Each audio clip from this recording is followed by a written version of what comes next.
Le grand dialogue. Sigika Foba. Le grand dialogue de l'émission de débat du studio Tamani sur votre radio. Chenni Beri. Halud Mauli. Chenni Beri. Sigika Foba. Le grand dialogue. N'i ye Galodugu jate minɛ u ka nɔgɔlenya taabolo kan Bamakɔ k'a fɔ ale bɛ jate minɛ a bɛɛ la nɔgɔlenba dɔ ye Bɛsɛya ale kɛlen don haminanko ye Mali faba ale bolo yala nin ko bɛ se ka wuli cogo di ka d'a kan ɲama olu kɛlen bɛ kulu ye mɔgɔw sigida yɛrɛ la k'a fɔ o kɔni o kɔlɔlɔntan tɛ min ye sigida ale kan kɛrɛnkɛrɛnnenya la mɔgɔw ka kɛnɛyako o taabolo la yala Bamakɔ ale ka Bɛsɛya o bɛ se ka kɛ fɛrɛ jumɛn de la cogo jumɛn bɛ se ka kɛ walasa sigi ale ka se ka diya Bamakɔ kɔnɔna la walasa ka nin ko walawalasa an ye wele bila mɔgɔ minnu ma Jara Salimata Jara ale bɛ Askoma la Enow la Muaz Sise k'a fɔ ale bɛ baara kɛ Ozone Mali la Muaz Enow la Malayi Sidibe ale ye collectif assainissement et hygiène o mɔgɔ ye nin kɛnɛ yɛrɛ kan Enow la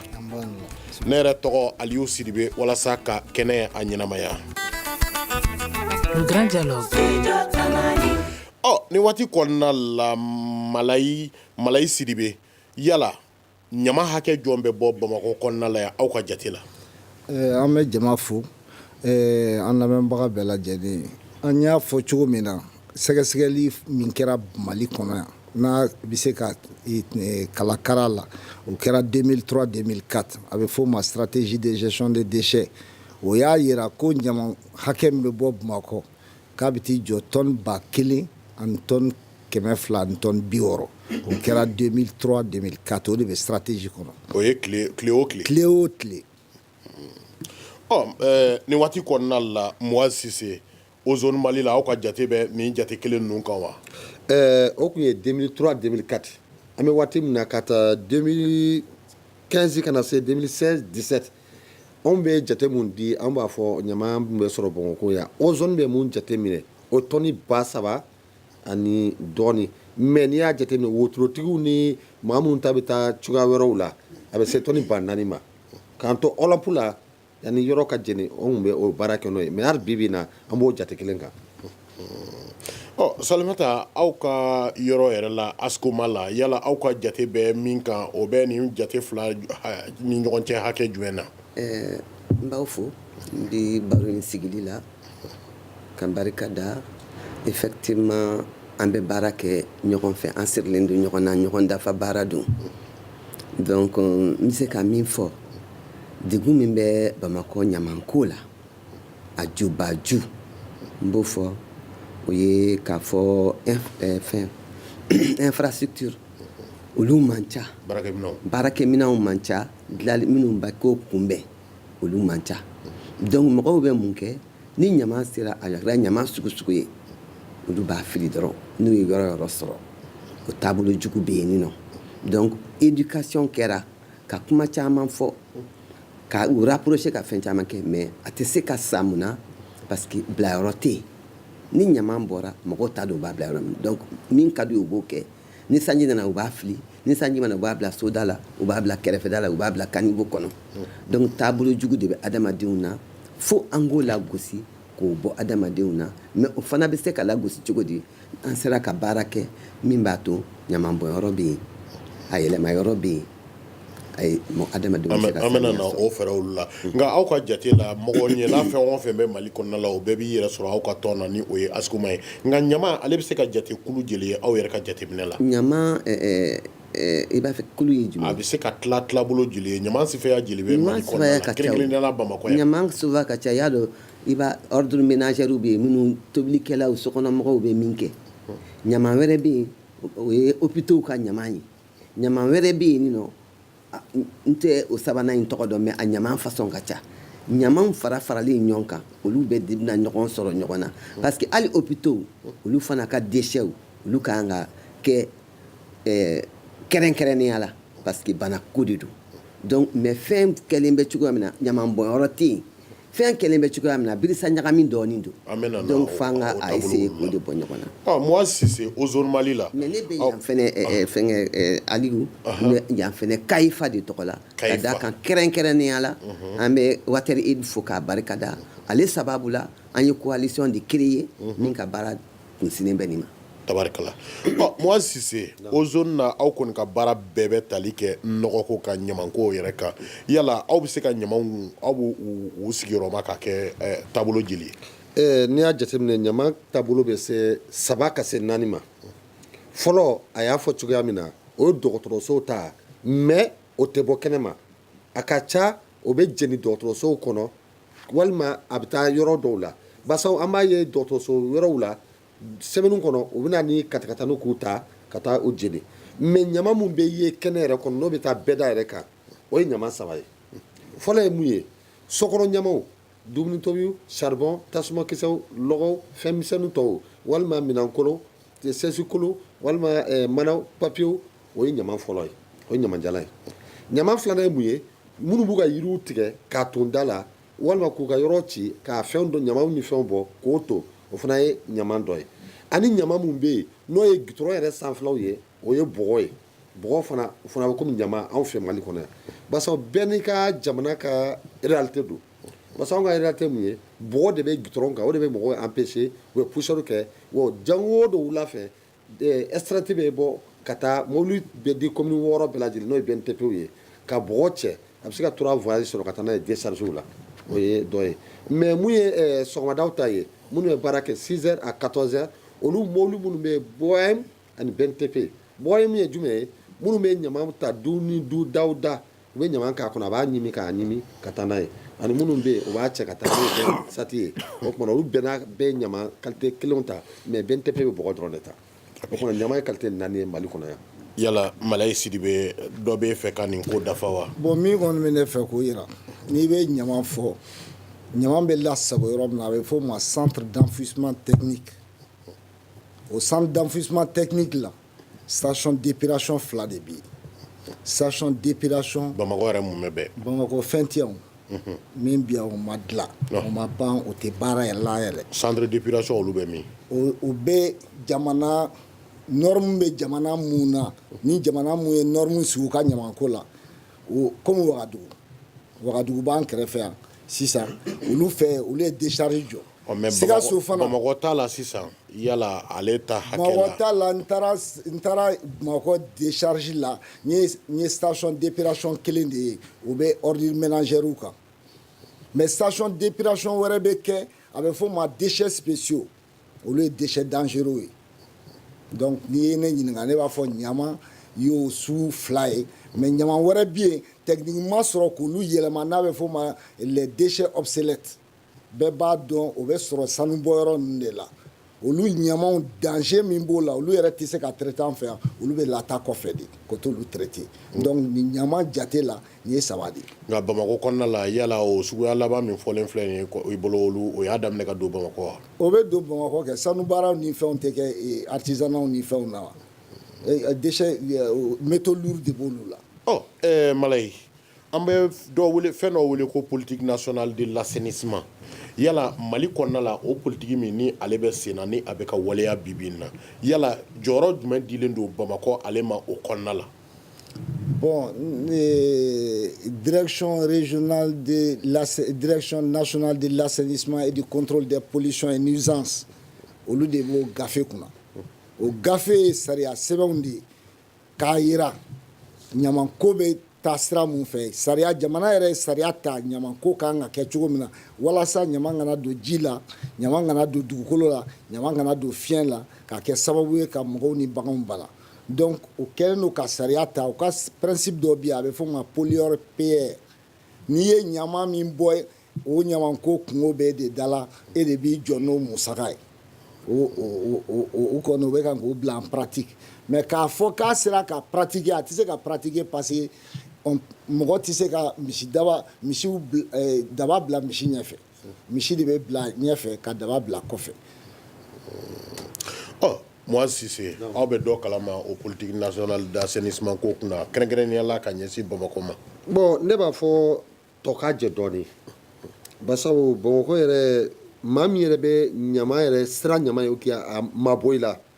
o ka dɔgɔ basabu maa caman bɛ yen a bɛ ɲama ta ni su kora a bɛ tasuma don a la ka ɲama jeni mɔgɔ dun k'a dɔn k'a fɔ don o don sɔgɔma hali ni ye ɲama kisɛ kelen bila da in na n'i bɛ taa se dɔgɔkun ma a bɛ caya a yɛrɛ ma o tuma jeni tɛ ɲama ka i mabɔli ɲama na solution mun b'a la sisan mɔgɔ yɛrɛ bɛ siran ɲama ye cogo di campagne kan ka k'o kan kelen filanan mun ye kɔlɔlɔ bɛ ɲama na hadamaden mana dɔn k'a fɔ ni kɔlɔlɔ b'a saniya yɛrɛ i tɛ se ka taa saniya kɔ bon f'an k'a dɔn k'a fɔ hadamadenya yɛrɛ fɔra ni ɲama ye basabu hadamaden n'i bɛ balo n'i ye daraka dun tile kɔnɔ don o don kɔni n'i ka kɛnɛ i bɛ se ka taa i bɛ ɲama dɔ bɔ o fana ye ɲama dɔ ye o fana danger bɛ yen o ka bɔ yen fana hadamaden hali n'i bɛ balo la n'i sara i kɛra ɲama dɔ ye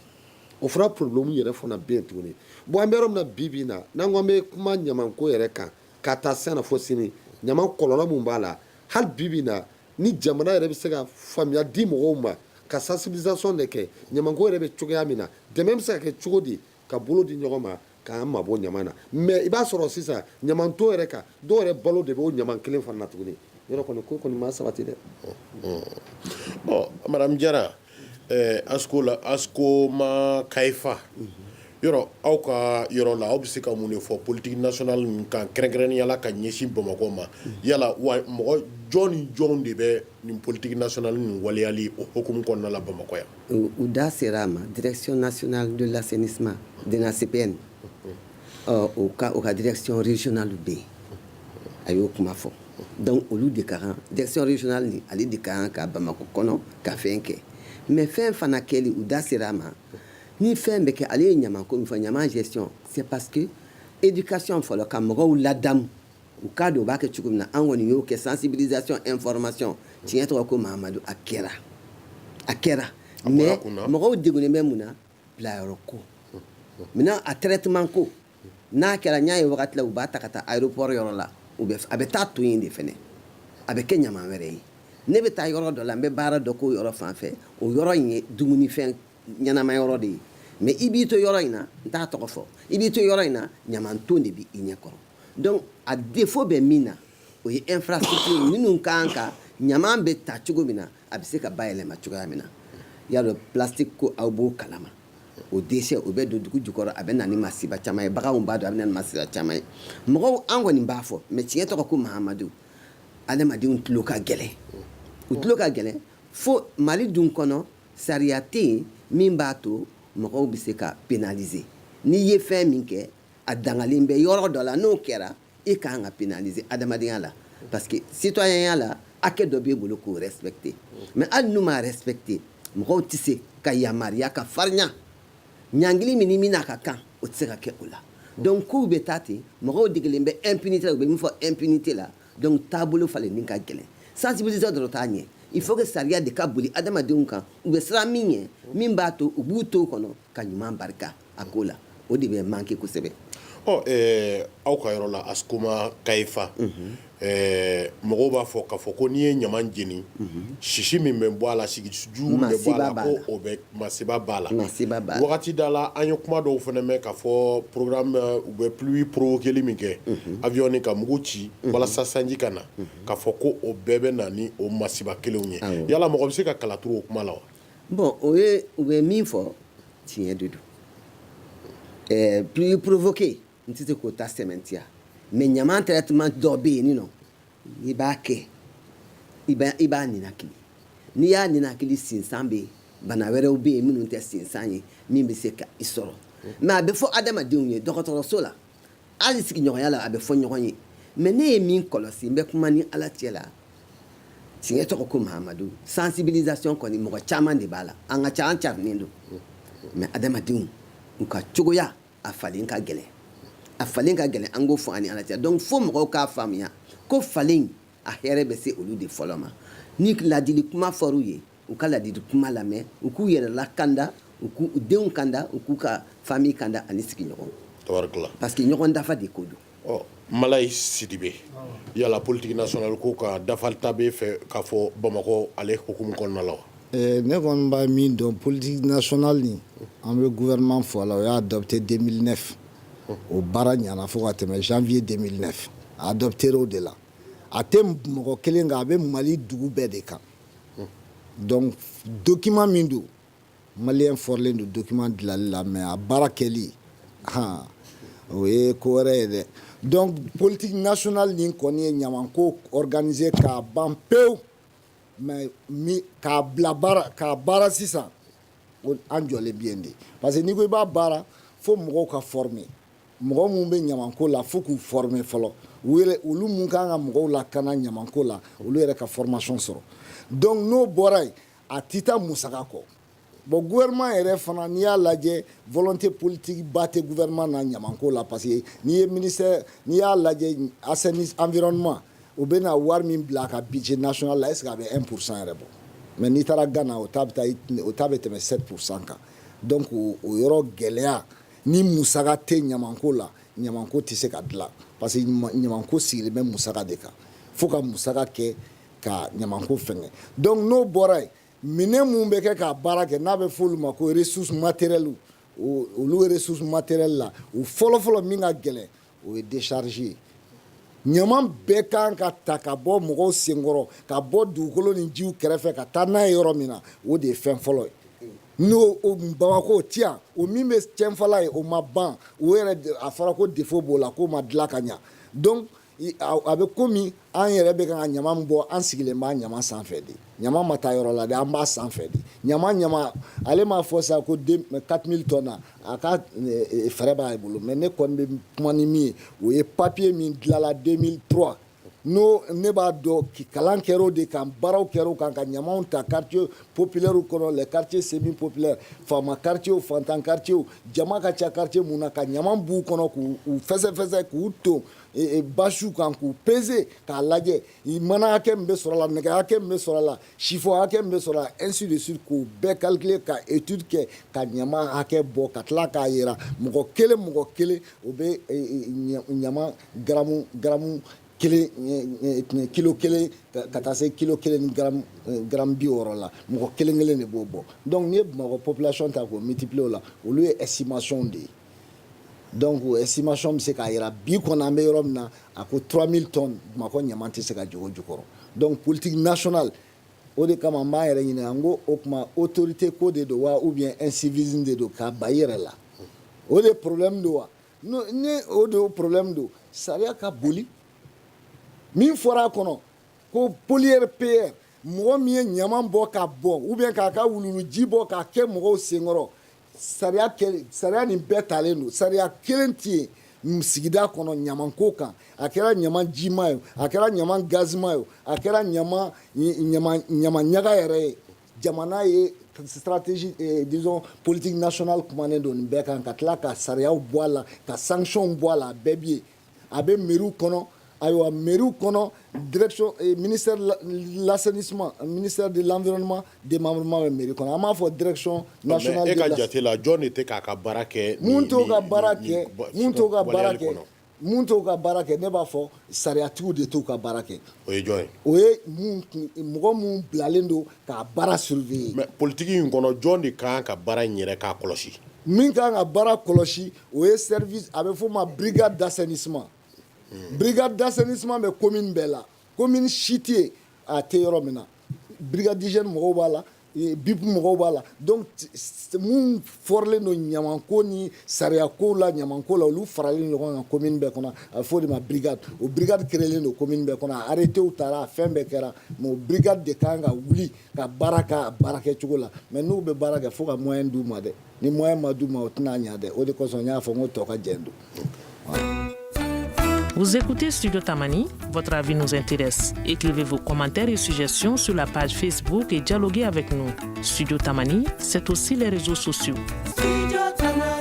ka segi ka na kumaso kɔnɔna la ya da bɛ fɛn min kan sa o ye bɛsɛya ko ye Bamakɔ yala Bamakɔ ale bɛsɛya bɛ se ka sabati cogo di minnu bɛ kuma ninnu yɛrɛ a walawalali kɔnɔna la sa Jara Salimata Jara Askoma Kayifa ale tɔgɔ la Moaz Sise k'a fɔ Ozone Mali ale tɔgɔ la Malayi Sidibe collectif assainissement et hygiène ale tɔgɔ la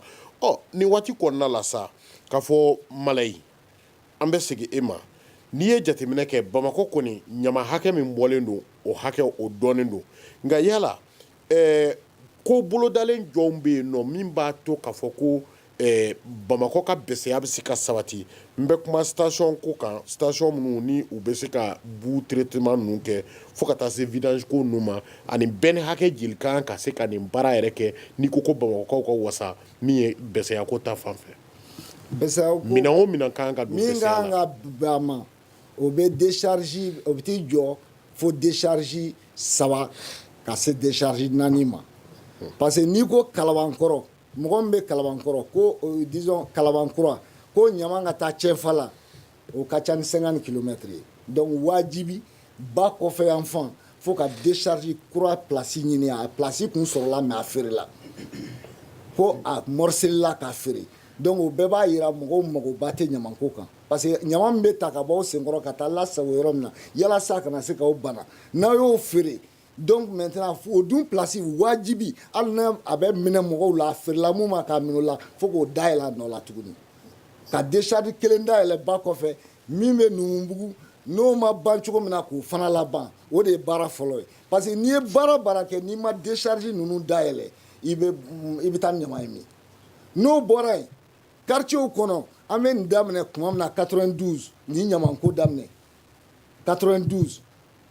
o tile la ɲama n'o b'a fɔ ma ɲama bɛ lasago yɔrɔ min na yan'a ka cɛ ka bɔ quartier kɔnɔ o 120 de tun bɛ yan commune bɛɛ 20 tun bɛ commune bɛɛ kɔnɔ mais taa commune kɔnɔ bi n'i ye 3 sɔrɔ commune min kɔnɔ bi o kɔrɔ ye ɲanama bi donc o fana ye gɛlɛya 2nan ye gɛlɛya 3nan ye min ye u nana ni ozone ye mais o ma étude kɛ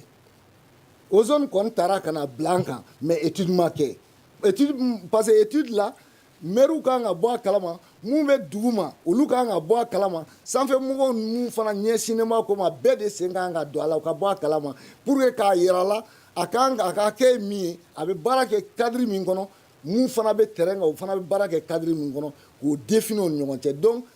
acteurs ka rôle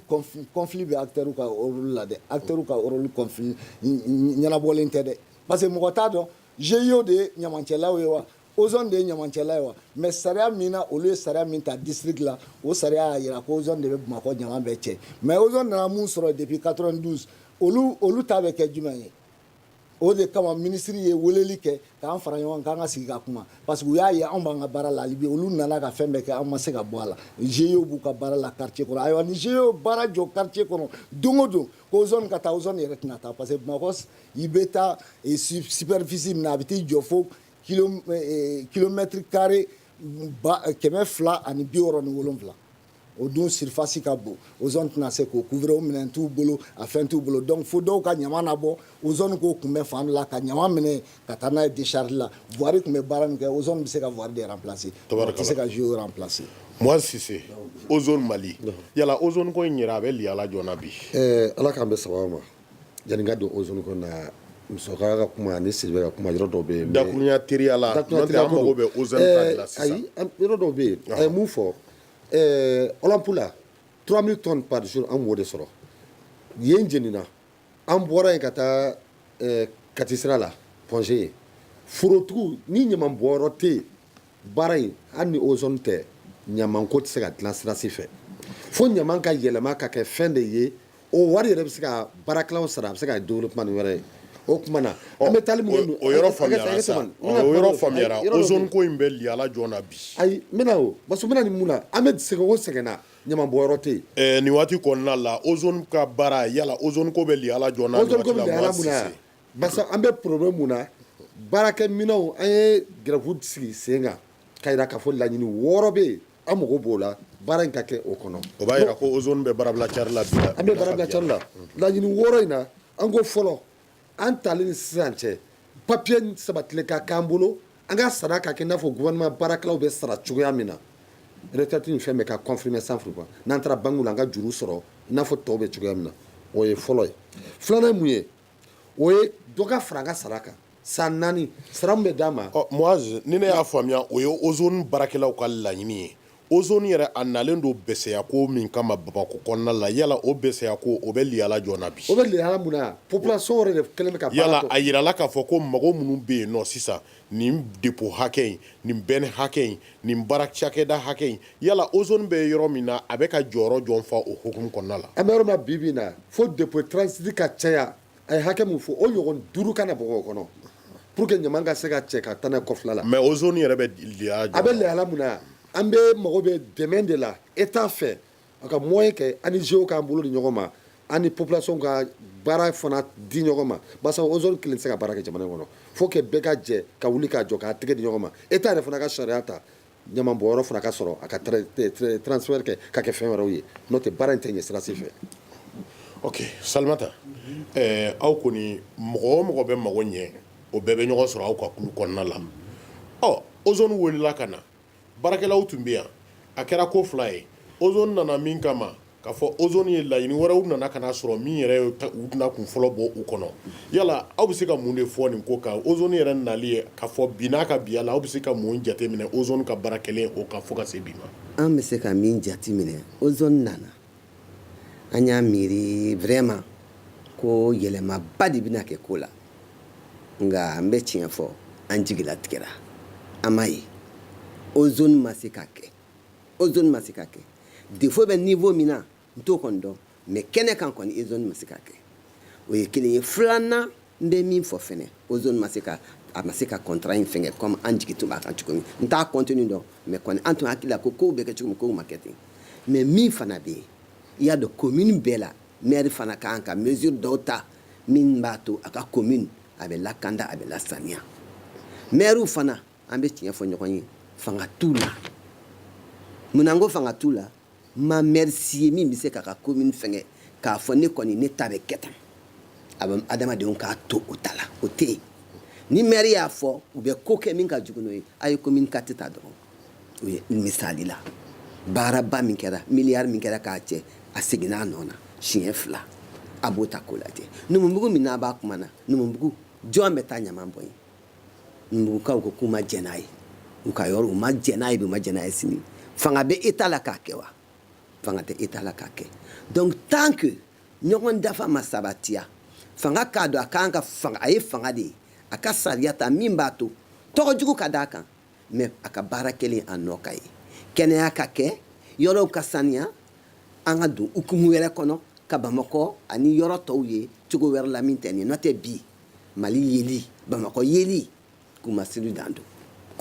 dan de don donc ne b'a fɔ ni ala cɛ la k'u wele u k'u ja farinya wagati la anw n'u ye réunion dɔ kɛ ka bɛnko la caman kɛ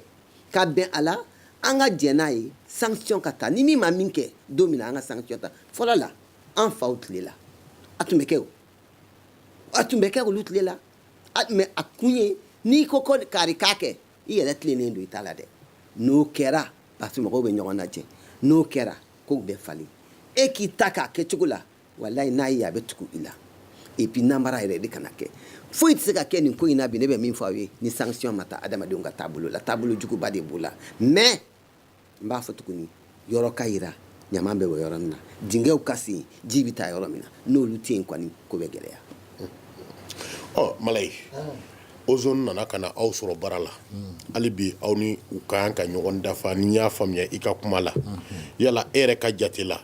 mun de bɛ ozone taabolo la bi n'a ka biya la yɛlɛma ka kan ka don min na galabu kura ka kan ka don min na walima mun de bɛ yen nɔ min ka kan ka bila yɛrɛ ni walasa ni ɲɔgɔn dafa in ale bɛ se ka dafa.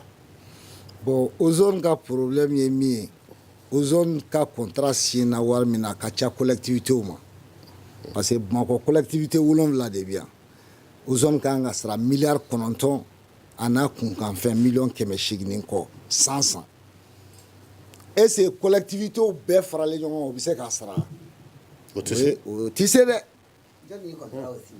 état de y'a signé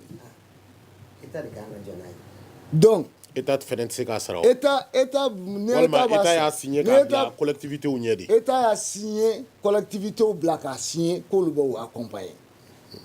sinon adama y'a jira a tɛ se o tuma na kɔ mɔna kan min kan jɛgɛ ma tila o kan a tun ma tila o kan dɛ ozone b'a la bi nin ye baarakɛlaw ka laɲini ye mais ozone yɛrɛ ka laɲini bɛ ozone ko k'ale ka miliyari 15 bɛ Mali gouvernement na ko min ma sara k'o de kama ko baara tɛ se ka kɛ ka ɲa bon n'i ye wari ninnu lajɛ wari ko caman b'a la anw bɛ ɲama min ta ka bɔ dudaw la o ɲama b'a o wari b'a la furani wari b'a la caniveau bɔ wari b'a la dépôt mun tun bɛ dugu kɔnɔna yɔrɔw la kulu mun bɛ dugu kɔnɔnaw la olu fana b'u ka baara la hali goudron ko o bɛ ozone ka baara la bon donc ni a tora contrat dɔrɔn ma sinon n'i ye baara kɛ i bɛ facture de di n'i ye facture di i ye baara mun kɛ i b'olu de k'a kɔnɔ olu de bɛ sara ye mais n'i y'i ta i ka contrat dɔrɔn ma ka décompte ko bɔ a la donc a bɛ kɛ fili kɔnɔ ozone ka wari ka ca collectivitéw ma état min y'a signé état ka ozone ka wari lajɛ voirie tun b'olu bolo baara la olu delila ka miliyari 2 don voirie la fɔlɔ ozone nana ka na voirie de remplacer ozone mana jouer remplacer la dɛ fo de ka faamu k'a fɔ voirie de ka baara dira ozone ma mais mairie décentralisation a yira mairie yɛrɛ kan ka voirie municipale créer pour que k'u ka ɲamanko basigi parce que n'a tora mairie district bolo a tɛ kɛ donc il faut que mairie bɛɛ k'a ka voirie municipale créer commune 2 olu ye voirie municipale créer o fɛ sisan mɔgɔ dɔw nana olu sɔrɔ k'o bɛna ɲama bayɛlɛma bɛɛ y'o ye commune 5 la maire ye GIE fɛn bien k'a bɛɛ fara ɲɔgɔn kan k'o kɛ coopérative ye Japon ye minɛn di k'a bɛɛ d'u ma olu bɛna tigɛ di ɲɔgɔn ma jagoya la ka ɲama ta ka bɔ sugu kɔnɔnaw ni quartier kɔnɔnaw la pour que commune bɛ se ka jɛya donc ozone ka baara ye district ka baara de ye o ye voirie ka baara de ye donc o ka ozone ka contrat recentré voirie ka baara kan ani décharge parce que olu de ye spécialiste ye n'o ye spécialiste ye ɲama kan ka lasago cogo min na décharge kɔnɔ décharge bɛ Maroc o b'o dɔn décharge tɛ Bamakɔ yan dɛ décharge bɛ Sikaso de mais a décharge tɛ marché la o kɔni décharge moderne ye o ɲɔgɔn de kan ka kɛ Bamakɔ yan o jɔra 2002 Alpha y'o jɔ 2002 donc Bamakɔ fɛn tɛ Bamakɔ décharge tɛ Bamakɔ donc n'i ko i bɛ ɲamanko propriété wo saniya wo a bɛɛ politique kuma ye tant que décharge ma dilan ka centre de transfert dilan centre de transfert ye jumɛn ye an tɛ dépôt ko la tugun koyi ka na ni ɲama ye ka na ɲama bɔ duguma an t'o la tugun dɛ minɛnba dɔw de bɛ sigi ɲamaw bɛ na k'a kɔnɔ n'a fara a bɛ ta ka bɔ ka taa n'a ye olu de bɛ kɛ mais ka na ɲama bɔ duguma ko ka na o cɛ ka taa n'o tɛ baara fila ye donc ka dépôt de transit bila quartier kɔnɔ hali n'a ma se ka kɛ quartier bɛɛ kɔnɔ parce que place feerela ka kɛ mɔgɔw ka so ye donc u k'a lajɛ quartier dɔw mun ka surun ɲɔgɔn na ka centre de transfert kɛ yen en même temps ka équipement di ozone ma ozone ka équipé comme société privée do a k'i équipé ɲama fɛn bɛ bɔ a ka se k'a bɛɛ kunbɛn ka taa n'a ye décharge la ne ɲɛ bɛ min na o y'o de ye ni décharge dilanla ozone ka dépôt de transit dilan ka équipement di acteurs ma hali GIE mun filɛ u ka kan ni minɛ ye parce que o nɛgɛnna k'a f'u ye gouvernement tɛ se ka bɛɛ ta dɔw ka taa u yɛrɛ ye mun taara don ɲamanko la quartier kɔnɔ ka quartier organiser ka poubelle sigida la aw mana dɛmɛ ta ka d'olu ma aw ko olu ka baara bila san 30 san 27 dɔw san 27 dɔw san 30 u b'a baara la k'olu ko baara dabila o tɛ kɛlɛ kura ye GIE dun GIE min bɛ Bamakɔ a bɛ taa i jɔ GIE 100 ani GIE 80 min bɛ Bamakɔ dugukolo kan a GIE kelen bɛɛ ka baarakɛla dɔgɔyalen mɔgɔ ta ye n'i ko olu ka baara dabila o tɛ ko wɛrɛ ye donc maintenant état kan k'i jɔ a jɔyɔrɔ la ka wuli sisan ka table ronde de kɛ table ronde de bailleurs de fonds de bɛ kɛ ka nafolotigiw nafolo bɛ mun bolo mun bɛ se ka hinɛ na k'u wele k'u fara ɲɔgɔn kan u ka wari ka jate minɛ ɲama wari bɛ bɛn miliyari 80 de ma o miliyari 80 pour que Bamakɔ ka jɛ ka décharge jɔ yɔrɔ la ka centre de transfert jɔ ka équipement san ka fɛn bɛɛ kɛ ka centre de valorisation ni jama bɛ bayɛlɛma yɔrɔ min na i bɛ mana filɛ nin ye mana kan an tɛ ka fili mana bɛ kɛ pavé ye an ka dugukolow bɛɛ tiɲɛnen don mana ni cɛncɛn bɛ don ɲɔgɔn na o bɛ kɛ pavé ye mana bɛ kɛ fɛn caman ye a bɛ kɛ objet d'art ye a bɛ kɛ chaise ye a bɛ kɛ règle ye a bɛ kɛ fɛn bɛɛ ye ninnu bɛɛ bi ye ɲama yɛrɛ kɔnɔ n'i y'an ka ɲama lajɛ ɲama sigiyɔrɔ matière organique n'o ye min bɛ se ka yɛlɛma ka kɛ nɔgɔ ye o bɛ t'i jɔ fo 100 sarala 35 jate donc ça veut dire que anw yɛrɛ ka an bɛ se k'ale engrais dilan ɲama na o bɛ baara créer o bɛ fo ka valeur di ɲama ma gouvernement b'i jɔ a jɔyɔrɔ la ka valeur di ɲama ma ɲama bɛ tunu sisan mɔgɔ si tɛ ɲama y'a ɲɛ la. Une Une réaction, Un avis? Un commentaire? Réagissez sur la page Facebook de Studio Tamani et restez connectés avec nous. Studio Tamani sur les réseaux sociaux pour vous faire entendre.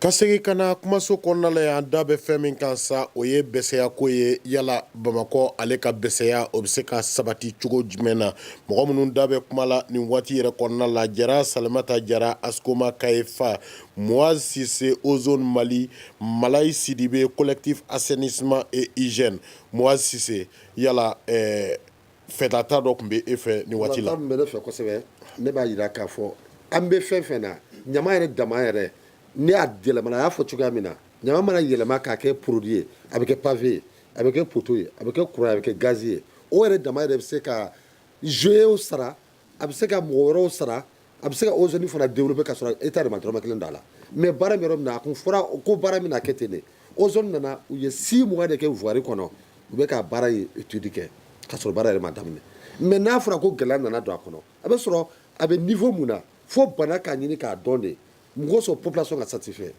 o kɔnɔ ne bɛ mun fɔ a ye kuma mun fɔ tiɲɛ yɛrɛ la décharge n'o kɔni ma ɲini ka ɲama transfert k'a kɛ fɛn wɛrɛ ye baara ye hali ni ozone tɛ dɛ hali ni société 100 nana a bɛɛ bɛ taa laban fayeti la aw dun ka jate la yala kasabi min ni ale bɛ di bɛsɛya kama bamakɔ ale bɛ bɔli kɛ wa bon a ye wari mun fɔ ka ne to dépôt la dépôt 4 de bɛ yen anw bɛ baara kɛ olympe la ye mansin bɛ ɲama pousser don o don de 6 heures du matin à 14 heures a bɛ ɲama pousser o wari y'o jateminɛ o joli ye a carburant joli ye sufɛ o bɛ ten